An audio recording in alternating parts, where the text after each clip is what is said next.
One thing I will be growing next year is sunflowers. Every time I ask people to pick their favorite flower, sunflowers seems to be one at the top. So this is the patch that I'm trialing in the hoop house this year. This is actually December, and look at this. I'm going to show you these up close, just if you've been following along with the sunflowers, because they did get hit by, I want to say 20, like low 20s. And then I came in one night and their heads were all bent over like this, and I thought they were all dead, but they weren't. Some of them came back, meaning they lifted their heads and ta-da. And so I've actually cut some more after that really low night, but some of them did. That was it. As you can, well, you'll see right there. Those were much younger. They died, some of them. Anyway, so I really think that I can plant sunflowers in here. They'll be for Mother's Day, but then after that, they'll be out in the field. And I just need to figure out how I am going to have more successions of sunflowers, because everybody, whenever they see sunflowers in the bouquets, they're like, I love sunflowers. So I've got to figure out how to do more sunflowers. These are Horizon. I can't remember if I've already said that when I was just talking here, but Horizon, their heads lift a little bit more and they look really good in bouquets. They are a pro cut, which means they don't drop pollen. They're pollenless. They have nectar, so the bees can still come and it's still good and all, but they just don't drop pollen when they're in the bouquets, and they won't drop pollen on your tabletop. If you haven't seen my sunflower video, then quick recap. This is a trial patch. I planted these in here September, something like that. And then I just wanted to see, could I grow sunflowers in here when it was colder? So sunflowers are day length neutral, which means it doesn't matter if the days are shorter, they will still grow. But how will the cold weather affect them? Because in the hoop house, it only stays like maybe a degree or so above what it is outside. We had a really low couple of nights down in the 20s, and so it was really in the 20s in here. They weren't really hit by a frost because we had a cover, but obviously it was very cold in here. So as you can see, this was all just like cold damage, but see that sunflower is still gonna open. Now, these sunflowers have grown and opened much slower because of the cold weather. See this one? I think it's still going to open, but that one does have its head tilted down, so that would really not, I guess, be the best for a bouquet. This one is about to open, and I could really cut it now because it's got the yellow there. Once you see the yellow and one of those little petals pop, you can go ahead and harvest it. This one got hit pretty bad, as you can tell, and it is dead, so it's not going to open. So that's kind of, they all had their heads kind of bent down like that.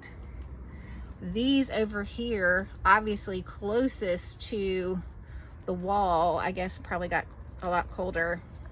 These all are dead. Plus they were a little bit smaller and younger, and all of these were a lot younger and smaller, and they definitely just bent right over and are dead. I say they're dead, but I mean, look at that. I don't know, maybe something will happen. We'll see. This one, this one, all that black, that one's dead. It's not going to do anything. But then we have some, like I think this one's going to open, but a lot of these back here, they just look like, you know, they're dead, which is fine. I'll end up cutting those down. But then we've got one way over there that's going to open. I just cut one way over there. So, I mean, it's going pretty well, I would say, as far as sunflowers in the hoop house. Here are my eucalyptus. They are definitely growing, slowly but surely growing. And then we have a whole patch of eucalyptus out that we're overwintering. So we'll definitely have eucalyptus next year. I love putting eucalyptus in bouquets. With eucalyptus, I can't harvest that at the beginning of the season. It's really more towards the end of the season. It's kind of a fall crop because we've cut it all down to knee height. So once it starts growing and producing again, if you cut it when the leaves are too immature, then all those little baby leaves wilt very easily. So I really have to wait till the end of the season to cut that. But I will obviously have eucalyptus next year because I've been trying to perennialize it. If I could say that word correctly, that would be great. But so sunflowers, eucalyptus, two things we'll be doing next year. And out here, I'm going to show you in a minute, I have sweet peas. I grew sweet peas last year, and it was the first year that they actually did okay. I am growing sweet peas again. I do not know if I will use them in bouquets. We don't have a long enough cold period for the sweet pea, just the flower, to get long enough to put in a bouquet, but they smell so good and they're so pretty. I might try to actually use part of the stem and the flower in the bouquet. I'm gonna see how that goes. So I don't know, but I am growing them again up against the fence near the flower stand. At least they'll look really pretty. So I have some of those, and then I have 2 chrysanthemum mother plants that I'm going to try to propagate and expand my chrysanthemum crop, I guess you would call it, so that I can hopefully go a little further into the fall with my bouquets. These are heirloom chrysanthemums. So I have 2 mother plants that I'm overwintering, and then I will put them in the hoop house, warm them up, I don't know, probably January-ish, and then start taking cuttings and making more plants. And then I'll probably plant those out maybe June, because you can plant those out later and get them going. And they're really pretty, and chrysanthemums are a great cut flower. They're not the kind that you see in the store, the little, regular old chrysanthemums. These are much bigger flower. Hopefully I'll have a picture and put it here. But they're going to be a great cut flower because they keep really well in a vase for like 2 weeks. So I'm excited about that. And I've ordered a couple more plugs, different chrysanthemum cuttings from a grower that hopefully I'm going to put right here too. I think maybe 3 varieties of early blooming chrysanthemums that I think will be really pretty. So I'm going to put those here, and I'll turn this around and I'll show you the sweet peas and the chrysanthemums that I'll have. Here are the sweet peas that I have right now. These sweet peas are sweet pea seeds that I saved, and I was able to pot those up. And then these I got from Floret. These are supposed to be, what kind are they? The most fragrant sweet pea seeds. I can't remember the name of them because I didn't put it on there. And then here are the 2 chrysanthemums, that the mother plants that I'm overwintering and hoping to propagate those. I was out in the hoop house, so now we're going to go to the upper garden, we call it, and I'm going to show you what I'm growing out here. This is all for early spring bouquets, and this is what I'm growing out here. Oh, hold on, I have to open the gate. And first of all, can we just take a look at, look, we put Christmas lights around the upper garden. Looks really fun at night, I think. And I showed this in one of our fall garden prep. This is the anemones. They're all starting to come up. These are the anemone corms, and these have all started to come up. That's what those will look like. And then this next row right here, same thing. Anemones coming up. And that's what these will look like. All right, if you hear squeaking, and there was another video where it was squeaking, that is our little windmill, and I forgot again to put the WD-40 on there, so sorry if you hear it in the background. That's what's squeaking right there. All right, the first thing I'm going to talk about are the snapdragons that I'm growing. I think I'm gonna have to put my sunglasses on. It's too bright out here. I'm gonna be squinting the whole time. Okay, sorry about that. So I'm growing snapdragons, love them. They overwinter really well, and so if you plant them in the fall, you get much larger, taller stems. So that's what's in here. We got snapdragons, and then I have planted several different types. There's several different types of snapdragons, and that just means that some of them are earlier than others, but it's all just within weeks. So it's not like, I mean, try to get a succession of snapdragons, but it's really hard. They all kind of come in at the same time, but they're early, and so, and they make beautiful bouquets. So I've got the snapdragons, then I have feverfew over here.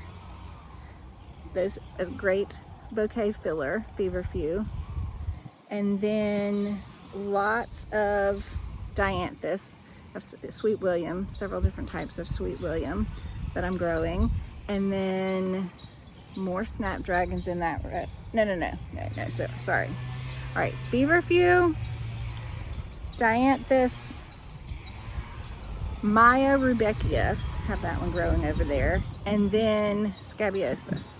Super excited about that.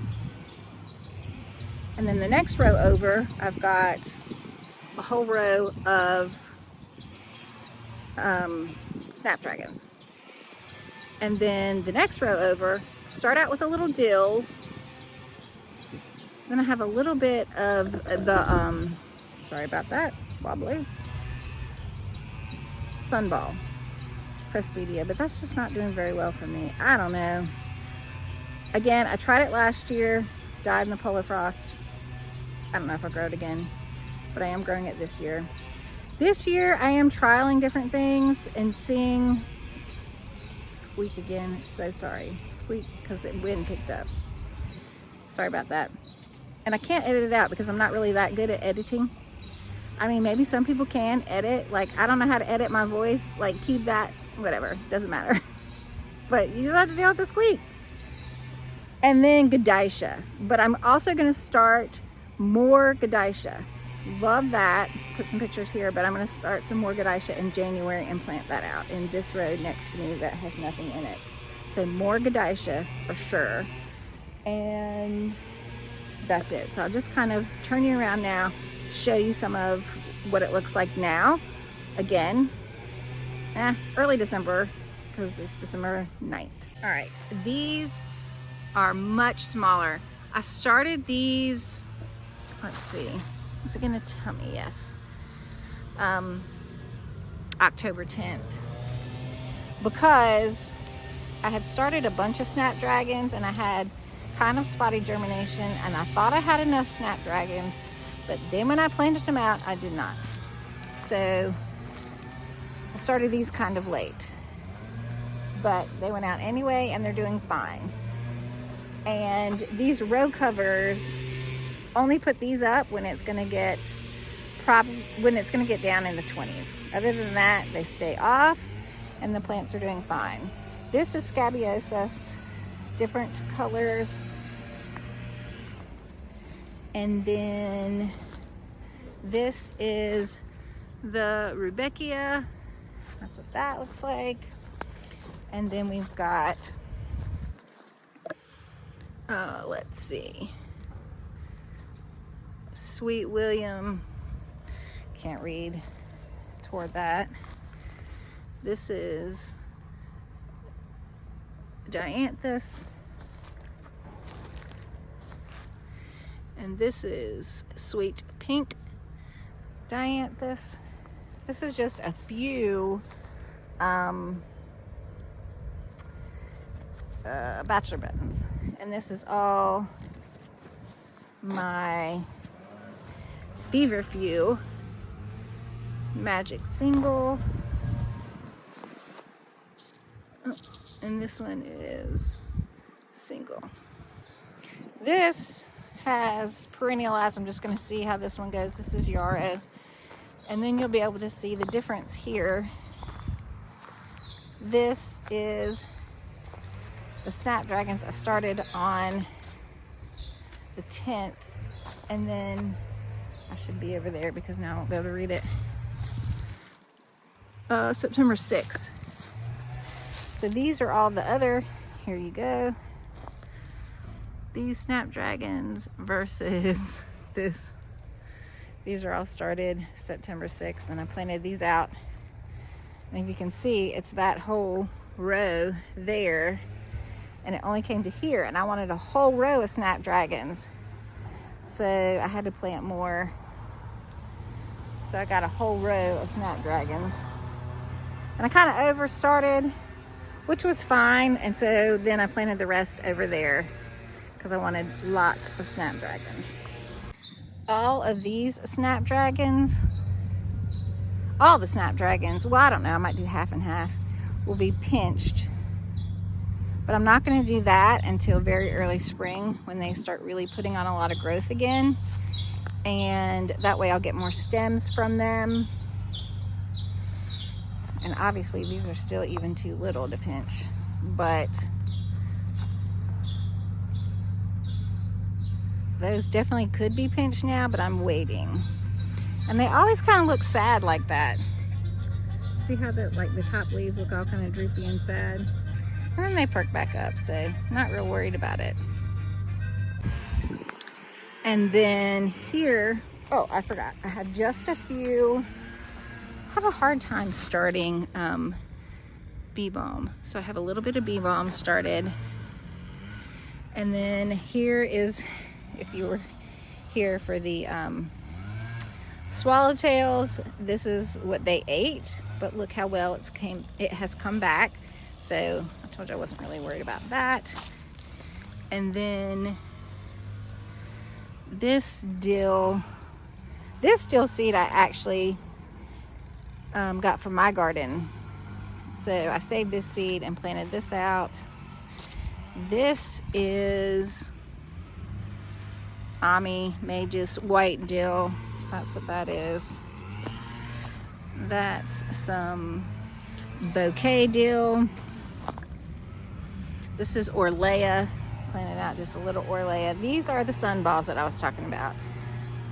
And the rabbits have eaten them and all kinds of stuff have happened, so I don't even know.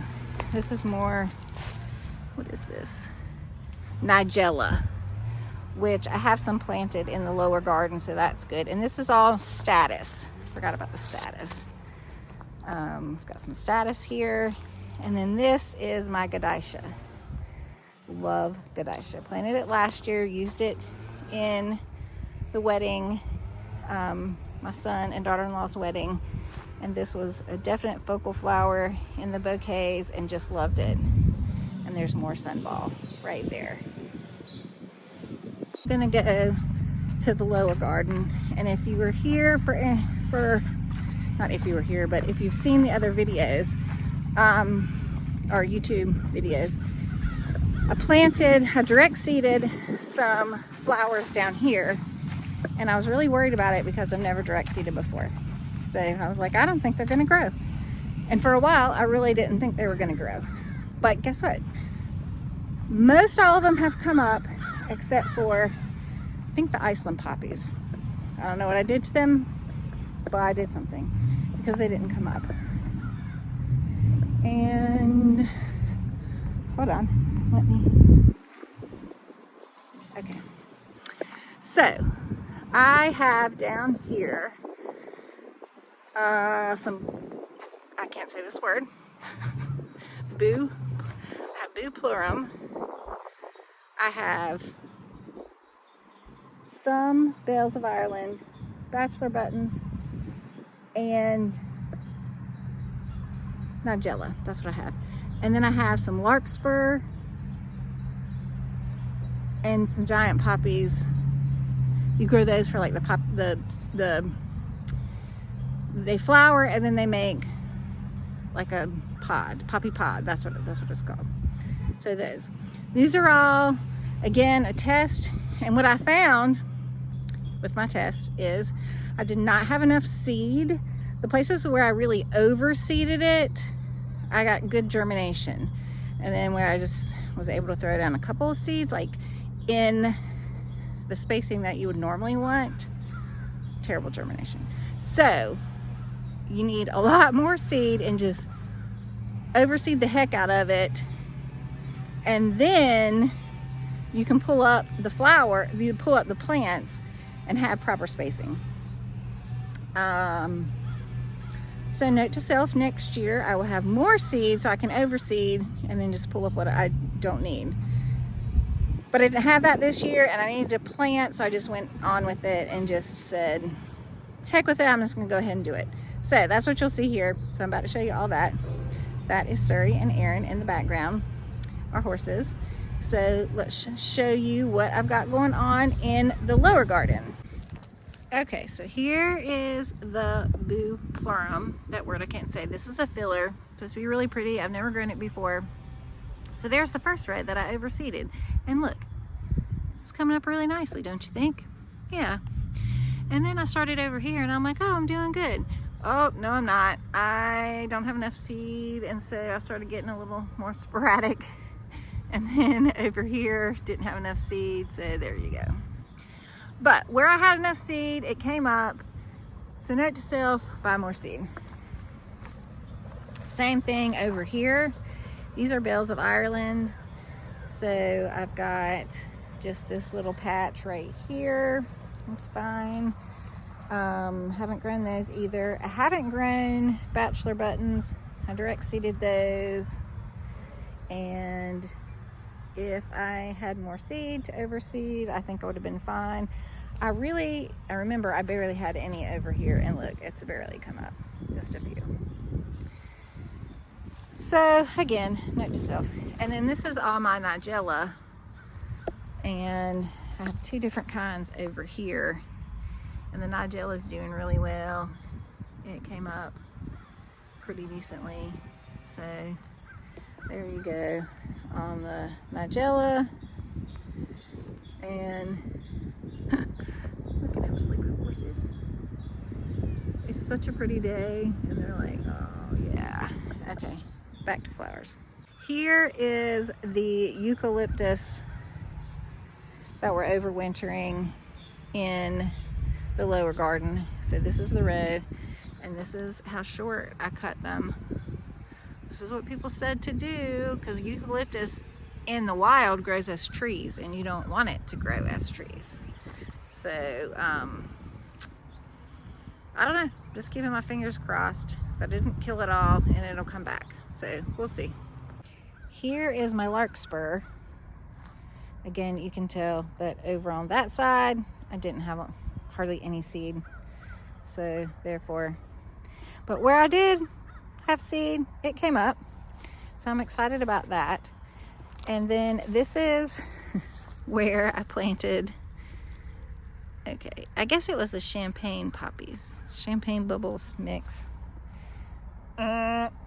Nothing, I'll just bypass that. And then these are my bread seed poppies right here. And I got a good stand of bread seed poppies. So I'm excited about that. And the flower comes out, and then you let that, it doesn't last for very long, so it's not really a good cut flower. And then you let that turn into the poppy pod, and you cut those, and they look really cool in bouquets. And then also you can let those dry and you have more poppy seed.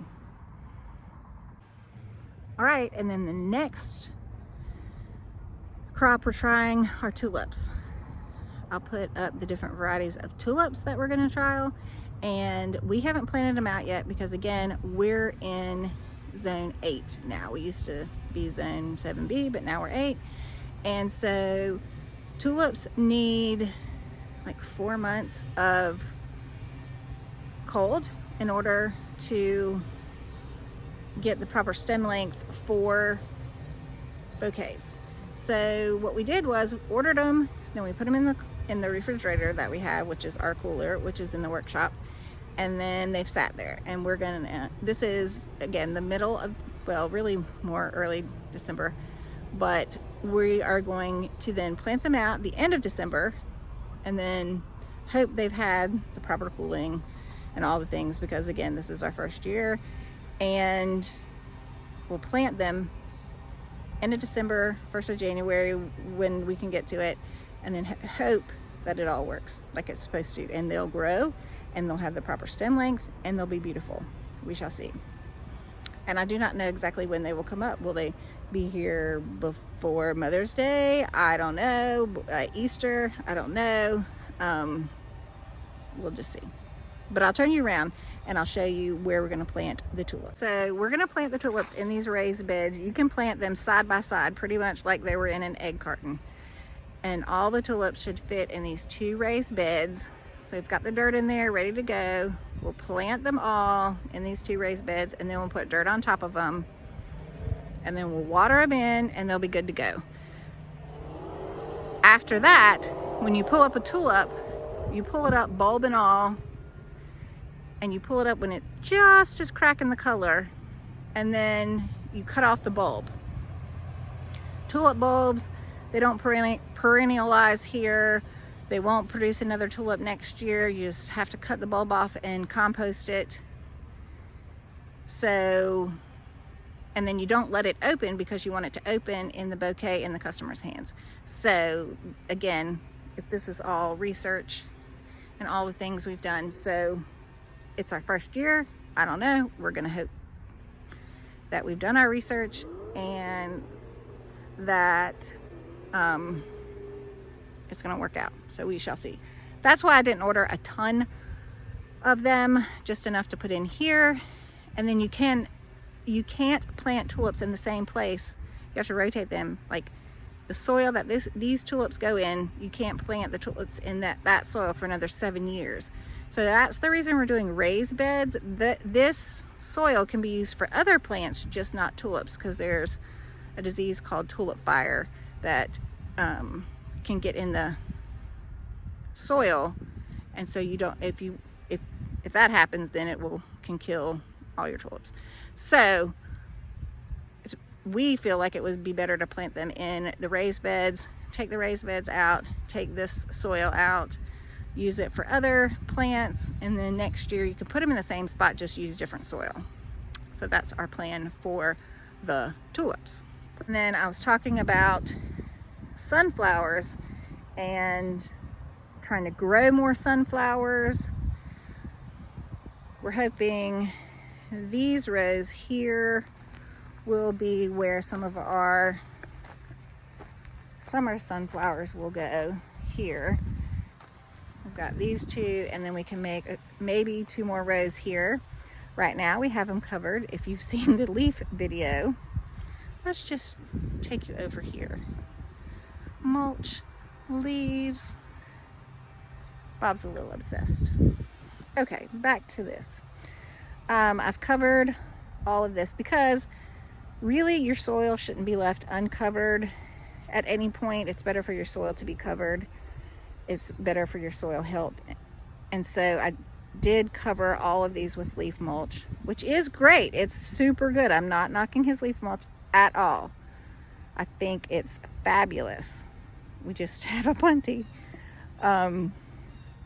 Anyway, so hoping to make, if we can, maybe 2 more beds over here, so that this can maybe be the sunflower area where we can succession plant sunflowers and hopefully do it all summer long, all into the fall, so that we can have a plenty of sunflowers for bouquets all summer long. And this, I think that we're gonna, in the spring, very early spring, dig up these dahlia tubers, separate the ones we like, and plant those somewhere else. So hopefully we'll have this row as well. And then, I don't know if you've ever watched our very first YouTube videos, but we do have some vegetables that obviously have nothing to do with flowers. This is just for us, but we have three beds for tomatoes and our peppers and lettuce and broccoli. That's what's growing over there. The broccoli and the cauliflower are still growing. Oh my gosh, we are so late. I'm putting our garlic in, but hoping to get that in. So we do still grow some vegetables and things for us. But Bob is right. I took over the garden with flowers, and we have 3 rows for food. I put up an Instagram story, and I put up 4 flowers. It was the anemones, the lizzianthus. Oh, I forgot to talk about that. And back it up. We're also growing lizzianthus. 2 types of lizzianthus, which I'll put up here, and those will come in February, and we'll plant those out in February like we did last year. They grew really well in February, and meaning they came as little tiny plugs, but they grew well. I mean, it wasn't too cold for them. We did hoop them some and cover them, but we were able to cut them in like June. We were hoping, I had thought I had planned correctly, and they were supposed to be for the June 3rd wedding of my daughter-in-law and son, but that didn't happen. They were a little bit later than that, but because they bloomed in June, then we were able to get a second flush out of them later in the season, which was great. So I wanted to plant them early again so we could get 2 flushes out of them and not just 1. And so that made them, because we got 2 flushes out of them, and each flush, like for 1 plant, we got 4 or more, well, the second time, maybe 4 stems. That made it worthwhile to buy plugs. So that's why we bought plugs again. So we are doing lizzianthus. But I put up an Instagram story and gave people a choice. Do you like anemones, which are the ones right there? You like anemone? What are your favorite flowers? Anemones, lizzianthus, sunflowers, snapdragons. I just gave those 4. Funny thing is, and you know, I didn't have a ton of people vote because I don't have a ton of followers on Instagram. I mean, I don't even think have we even hit 1,000? I don't even know. I mean, we only have 15 Instagram followers. I'm sure we'll hit 1,000 so we can monetize any day now. But that aside, the people who did vote, at first, sunflowers were in the lead, but in the end, by the time the story disappeared, which you know is only 24 hours, it was a tie between sunflowers, lizzianthus, and snapdragons. All 33% tied. Again, I don't know how many people voted. Nobody likes the anemones, but I have some planted, so they're going in bouquets, even though nobody likes them. And that being said, not that nobody liked them, I did ask, what is your favorite flower? So maybe that one is second, I don't know, but they didn't like, that wasn't anybody's, that was nobody's first flower. And anemones look more like a poppy, so I don't know, but I just thought that was funny, so I had to share that with you. Put that little quiz up here. But I'm also going to do that on Facebook because I'm not really sure. I think some of the people who buy flowers from us follow us on Instagram, but also maybe more follow us on Facebook. So I'm going to try it on Facebook too. Is really all. I was just going to take you, it's kind of an update and a walk around the garden in December and telling you what I'm growing next year.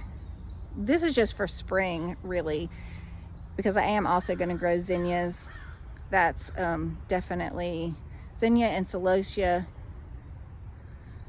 I can't think of off the top of my head what else, but I know those 2 definitely, and those are definitely for the summer. Those are summer that you have to plant those out after your last frost. So they definitely need warmth. And I forgot what else. I can't think. But I just want to show you. These are all early spring. These, some of the, like again, the Lisianthus will be into June. Sometimes I can get snapdragons to go for a decent length of time. But most of this, once it gets really warm, these will peter out. So I'll have zinnias, sunflowers, Lisianthus, celosia will be a filler. Won't get eucalyptus until more towards the fall. Mums won't be more towards the fall. I don't have another flower. Oh, Gadaisha, but that's still a cool season. I may add it in here if whatever I forgot to tell you.